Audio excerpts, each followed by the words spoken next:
Bismillahirrahmanirrahim. Assalamualaikum warahmatullahi wabarakatuh dan salam sejahtera. Hari ini kita akan belajar tentang rumusan. Saya Cikgu Muhammad Amin bin Abdul Rahman dari SMK Tanjung Pauh Jitra Kedah akan memberikan penerangan kepada murid-murid tentang tajuk ini.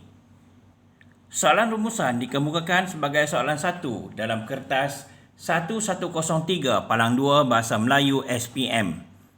Panjang petikan yang dikemukakan kira-kira 350 patah perkataan. Sementara panjang rumusan yang dibuat tidak melebihi 120 patah perkataan. Markah yang diperuntukkan untuk bahagian ini ialah sebanyak 30 markah. Markah penuh bagi soalan ini ialah 30 dengan pembahagian seperti berikut. Isi 10 isi darab 2 markah sama dengan 20 markah. Sementara bahasa 10 markah.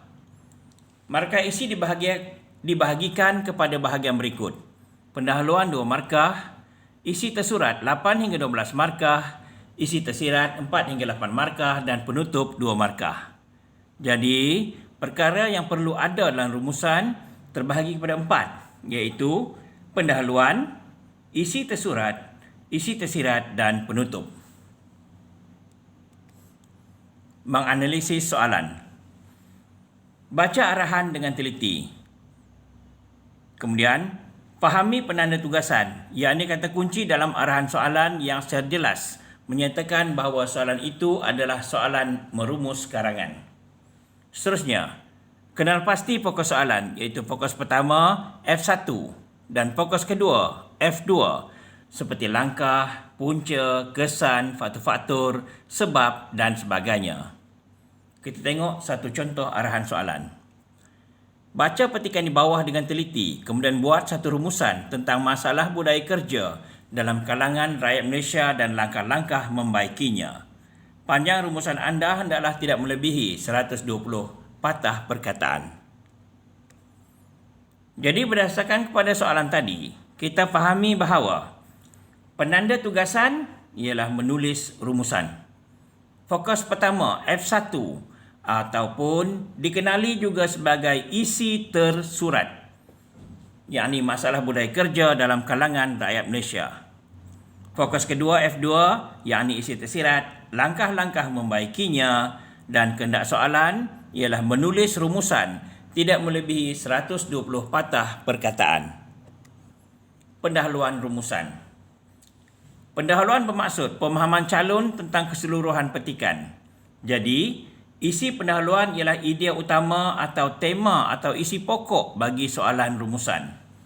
Kata kunci arahan soalan boleh jadikan panduan untuk menulis pendahuluan. Jadi, kita perlu baca dan fahami maksud keseluruhan soalan. Ingat, fokus pertama F1 dan fokus kedua F2 yang diperolehi semasa menganalisis soalan. Jadi, kita bina pendahuluan berdasarkan idea utama dan keseluruhan soalan. Kemudian kita gantikan kata kunci soalan pada F1 dengan perkataan yang seerti. Selok-eloknya pendahuluan ditulis dalam satu ayat dengan dimulai rumusan membincangkan atau petikan memperkatakan. Contoh pendahuluan. Arahan soalan, baca petikan di bawah dengan teliti, kemudian buat satu rumusan tentang punca-punca kemasukan pendatang tanpa izin ke negara ini dan kesan-kesannya. Panjang rumusan anda hendaklah tidak melebihi 120 patah perkataan. Jadi, ada 3 contoh di sini untuk kita membuat pendahuluan. Contoh yang pertama, petikan membincangkan masalah yang berpunca daripada kemasukan pekerja asing ke negara kita. 2 markah. Contoh yang kedua, petikan membincangkan tentang sebab-sebab kemasukan pendatang tanpa izin ke negara ini dan kesan-kesannya. Kita perhatikan.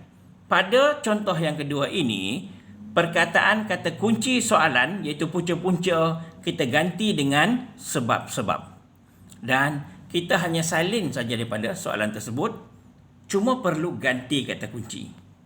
Seterusnya, petikan membincangkan punca-punca kedatangan pendatang asing ke negara ini.